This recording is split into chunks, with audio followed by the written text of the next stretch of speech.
இறை இயேசுவில் பிரியமான அன்பு சகோதர சகோதரிகளே, ஒரு முறை மலைவாழ் மன்னர்கள், எமோரிய மன்னர்கள் அனைத்து ராஜாக்களும் ஒன்று சேர்ந்து மிக பெரும் படையோடு இஸ்ரேல் தேசத்தை, இஸ்ரேல் ஜனங்களை முற்றிலுமாக அழித்துவிட வேண்டும் என்று சொல்லி அங்கு பாளையம் இறங்கியிருந்தார்கள்.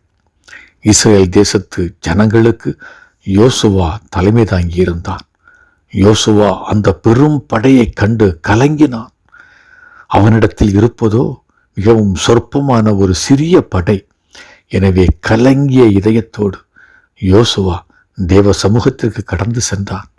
ஆண்டவரே, மலைவாழ் மன்னர்களும் எமோரிய மன்னர்களும் பெரும் படையோடு வந்திருக்கிறார்கள், நாங்களோ சிறு படையோடு இருக்கிறோம், என்ன செய்வது என்று சொல்லி தேவனிடத்தில் முறையிட்டான்.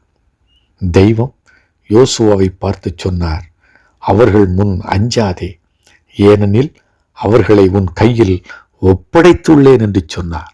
இயேசுவில் பிரியமானவர்களே, ஆண்டவருடைய வார்த்தை ஆம் என்றால் ஆம் என்றும் இல்லை என்றால் இல்லை என்றும் இருக்கும்.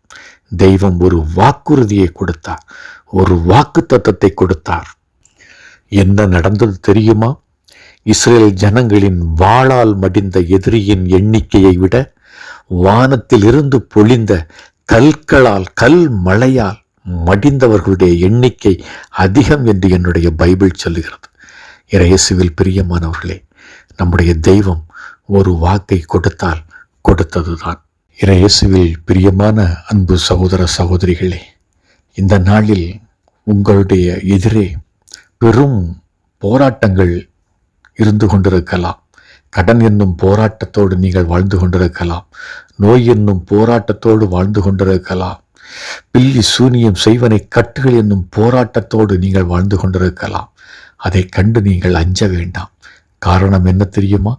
உங்களுக்கு உதவி செய்ய அருள்நாதர் இயேசு கிறிஸ்து உண்டு.